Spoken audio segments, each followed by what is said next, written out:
Ladies, have you ever said something and then realized it made you feel small, weak, or even older than you really are? We speak thousands of words every day, but some words, seemingly harmless, are secretly stealing your confidence, your energy, and even your youth.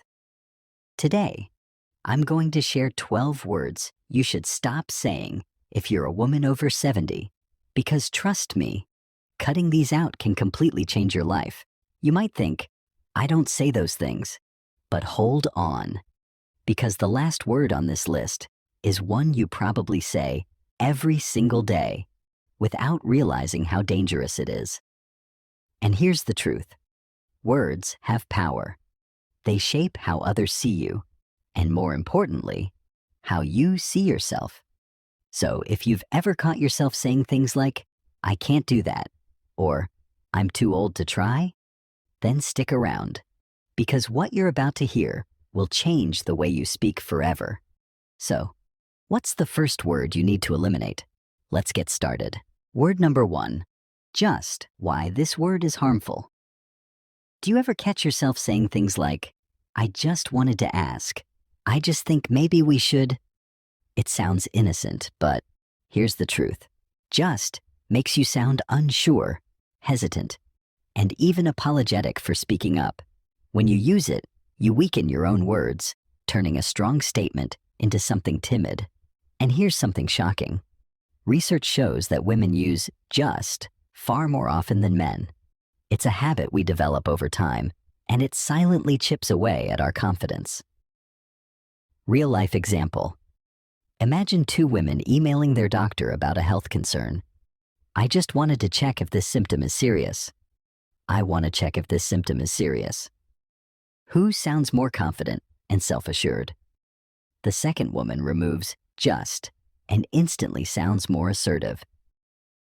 How to change it? Try this simple fix. Drop just instead of I just wanted to check in. Say, I wanted to check in. I just think this might help. Say, I believe this will help. At first, it may feel strange, but the more you do it, the more powerful and confident you'll sound. And here's the best part. The more you stop saying just, the more people will start listening when you speak. Now, let's move on to word number 2, a word that's making you feel older than you really are without you even noticing. Stay with me. Word number 2, old. Why this word is dangerous. Have you ever said, I'm too old for that? I'm just an old woman. You might not think much of it, but every time you call yourself old, you're reinforcing a negative stereotype. Saying, I'm too old, doesn't just affect how others see you. It affects how you see yourself. It makes you believe you can't, even when you can. Your mind listens to what you say. The more you repeat, I'm old, in a limiting way, the more your body and actions follow. Real-life example. 2 women are invited to try a dance class. One says, I'd love to, but I'm too old for that. She immediately closes the door on the opportunity. The other says, I've never tried it before, but I'd love to see what I can do. She gives herself a chance to grow. The difference? One lets age define her, the other sees it as just a number. How to change it? Instead of, I'm old now, say, I'm experienced. I'm too old to learn new things. Say, I'm excited to explore new skills. I'm too old to make new friends. Say, I'm open to meeting people at any stage of life. Small shifts in language create big shifts in mindset.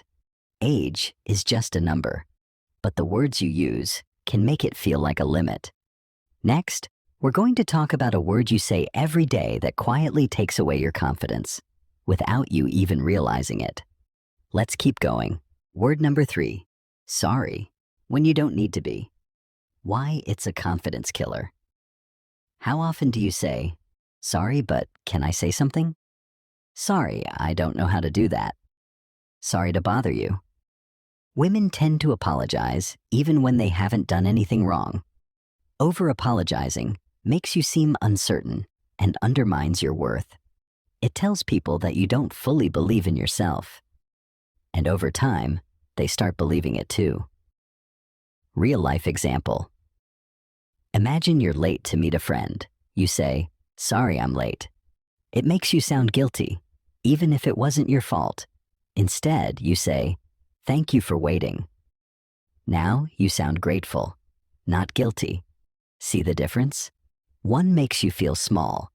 The other makes you feel in control. How to change it? Instead of, "Sorry, I'm late," say, "Thank you for waiting." Sorry to interrupt. Say, "Excuse me, I have something to add."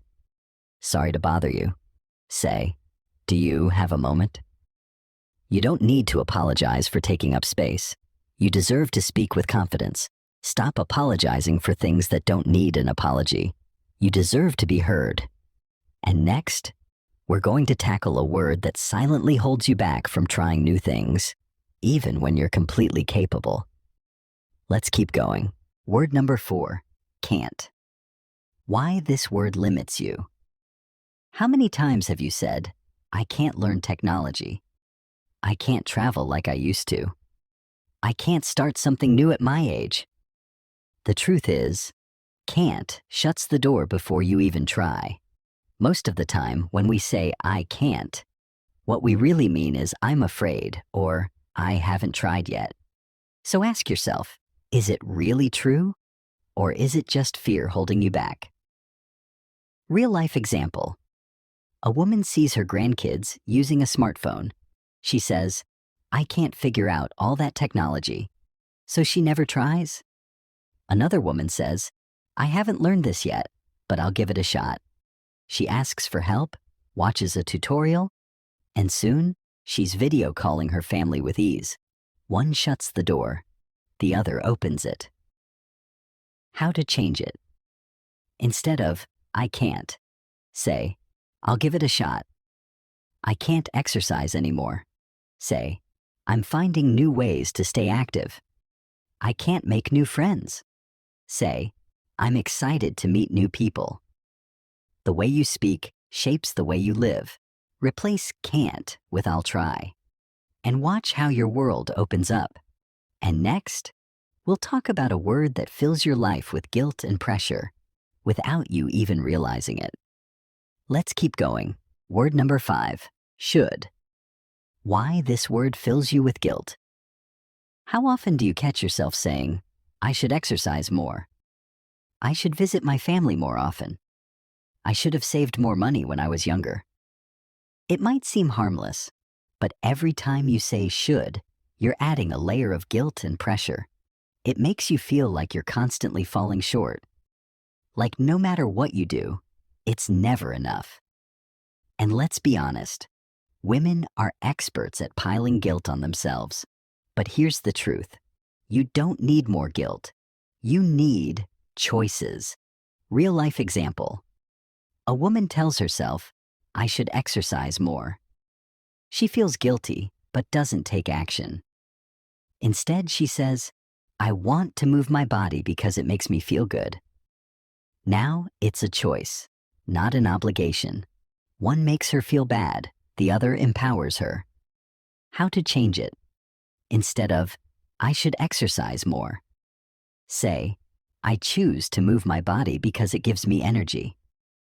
I should visit my children more. Say, "I want to spend time with my family because it brings me joy." I should have saved more money. Say, "I'm making smart financial choices now." Changing just one word removes guilt and gives you control. Stop saying should and start making choices that empower you. Next, we'll talk about a word that might be the most damaging one of all. A word that affects the way you see yourself every single day.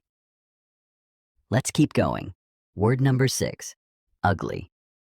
Why this word damages your self-worth. Have you ever looked in the mirror and thought, "My hair looks so ugly today. These wrinkles make me look ugly. I hate how my body looks. It's just ugly." Stop right there.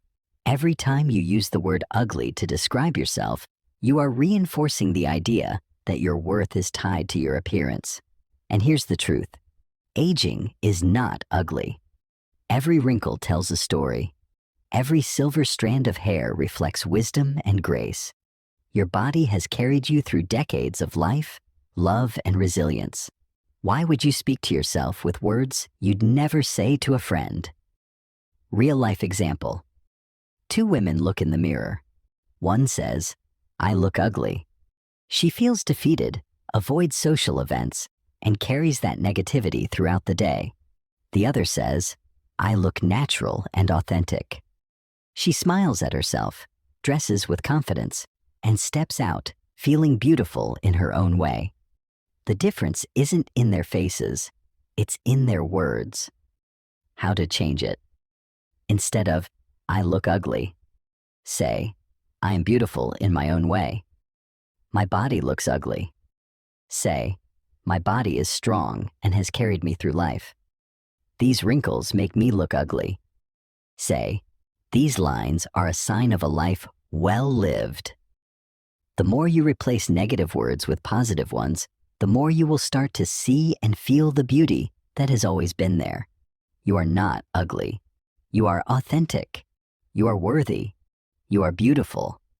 And next, we're going to talk about a word that can trap you in loneliness and isolation without you even realizing it.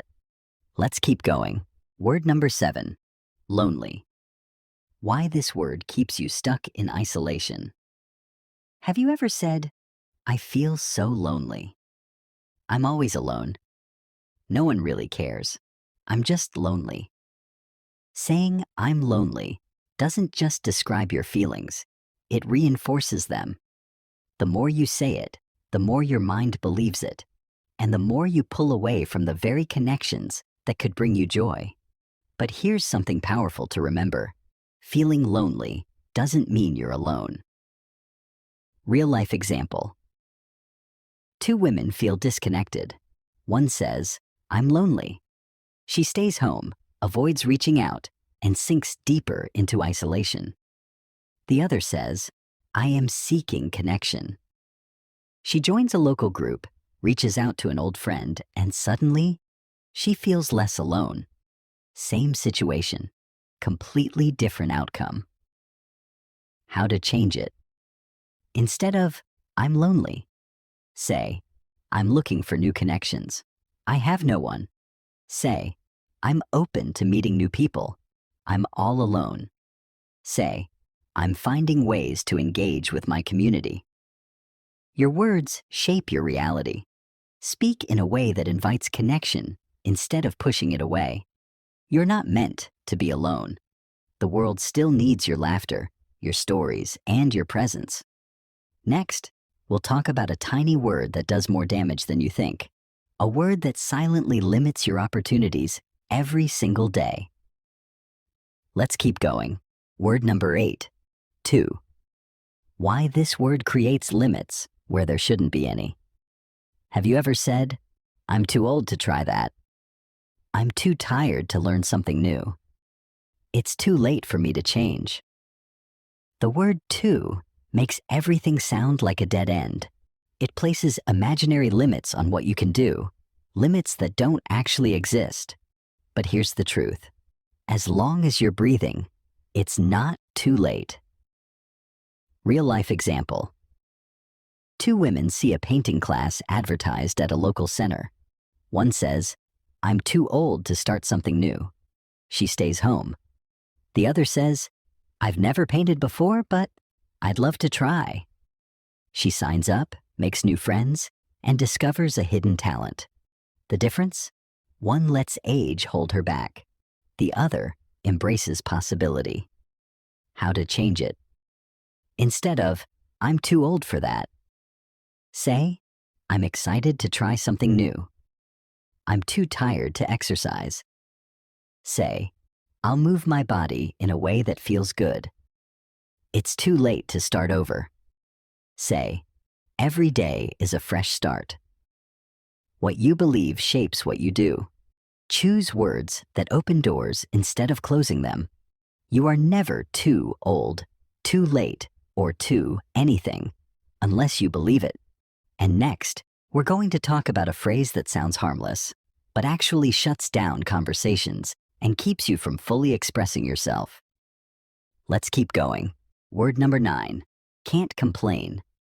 Why this phrase silences your true feelings. How often do you say, I can't complain? Things could be worse, so I won't complain. No point in complaining. At first, this phrase seems harmless. It makes you sound easygoing, positive, and grateful. But let's look deeper. Saying I can't complain doesn't just stop complaints. It stops conversations. It signals to others that they shouldn't ask more, that your feelings aren't worth discussing. Over time, this habit can push people away. Friends and family may assume you're fine, when in reality, you might need support. And here's something important. Acknowledging your struggles doesn't mean you're negative. It means you're being real. Real life example. Imagine 2 women are asked how they're doing. One says, I can't complain. The conversation ends there. The other person moves on, never knowing she's been feeling lonely or struggling with something important. The other says, I'm doing well, but I've had some challenges lately. Now she's opening the door for real connection. The person listening might offer advice, support, or even share their own experiences. See the difference? One phrase keeps everything at surface level. The other allows for deeper, more meaningful relationships. And here's another danger. Sometimes, I can't complain isn't just something we say to others. It's something we tell ourselves. When you constantly dismiss your feelings, you may start believing they don't matter. And that can lead to bottling things up, feeling unheard, or even struggling with emotional health. But your feelings do matter. You deserve to be heard, to express yourself, and to receive support. How to change it? Instead of shutting down the conversation, try being honest in a way that feels natural to you. No. Instead of, I can't complain, say, I'm doing well, but I've had some ups and downs. Instead of, no complaints, say, I'm grateful for the good moments, and I'm working through the tough ones. Instead of, I shouldn't complain, say, this has been challenging, but I'm finding ways to manage. This doesn't mean you have to vent or focus on negativity. It just means you're allowing yourself to be real. You don't have to hide behind, I can't complain. Your voice, your struggles, and your victories deserve to be heard. And next, we're going to talk about a phrase that keeps you stuck in the past and prevents you from embracing who you are today. Let's keep going. Word number 10, I used to be. Why this phrase keeps you stuck in the past.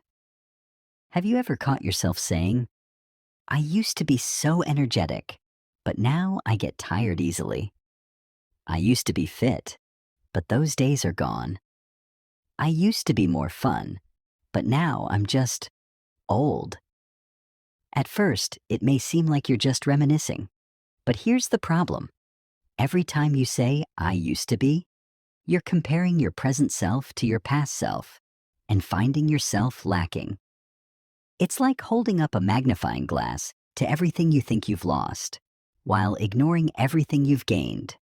You're no longer the person you were at 20, 30, or even 50.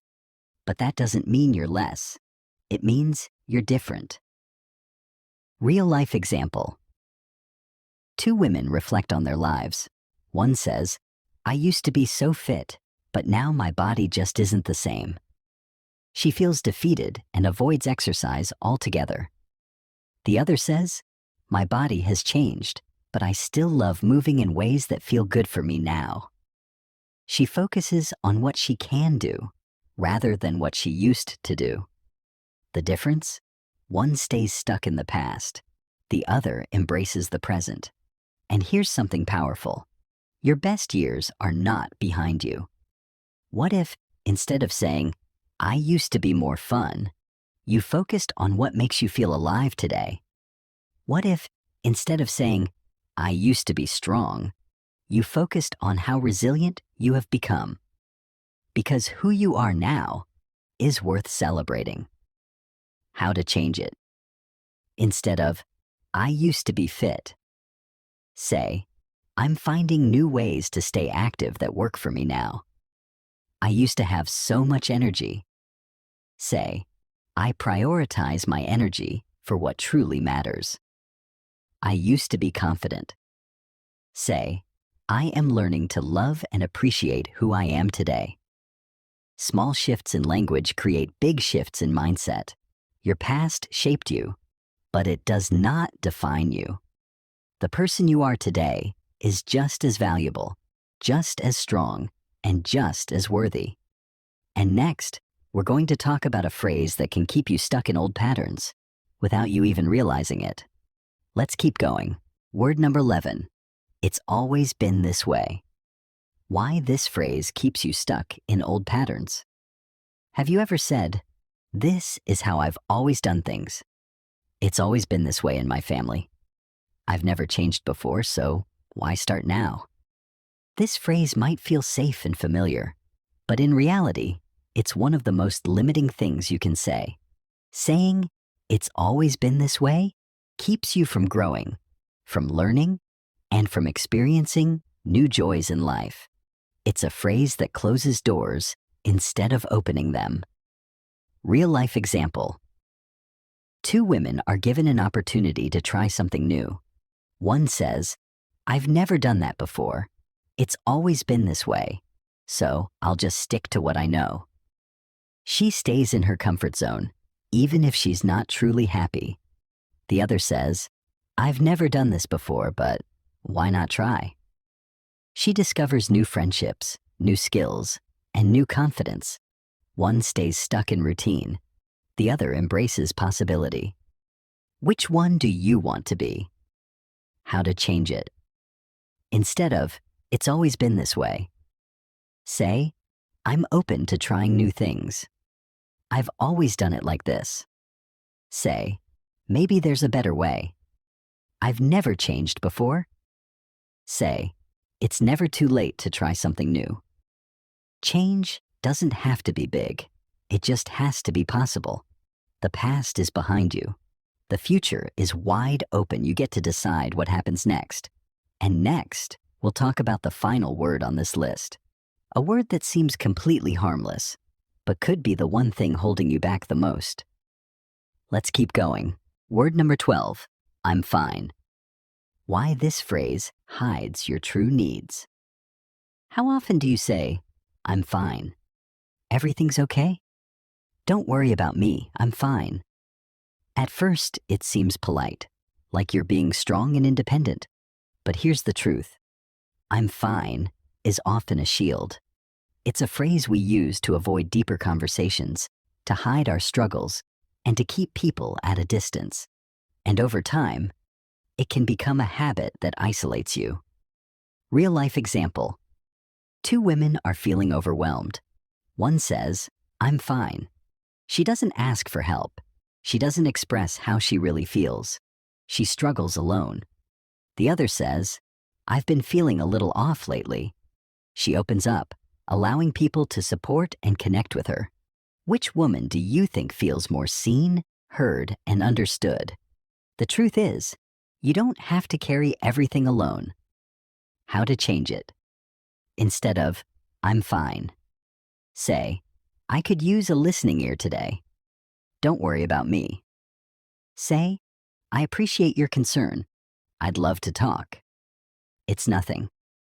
Say, I've been dealing with something, but I'm working through it. Honesty doesn't make you weak. It makes you human. You deserve to be heard. You deserve support. You don't have to hide behind, I'm fine. Now, let's recap everything we've learned today, and I'll leave you with one final challenge that could change the way you speak forever. Let's wrap this up. Words shape your reality. Choose them wisely. We've covered 12 words and phrases that seem small, but have a huge impact on the way you see yourself, the way others see you, and even the way you live your life. But before we wrap up, I have one final challenge for you. For the next 24 hours, pay attention to your words. How often do you say, "I'm too old," without thinking? How often do you say, "I can't," before you even try?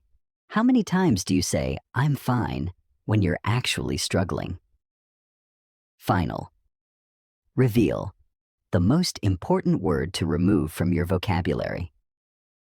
If you take away only one thing from this video, let it be this: stop using words that make you feel small. You are not just trying, you're doing. You're not too old, you're experienced. You're not fine, you're growing, learning, and evolving. The way you speak shapes the way you feel. So start choosing words that empower you, not limit you.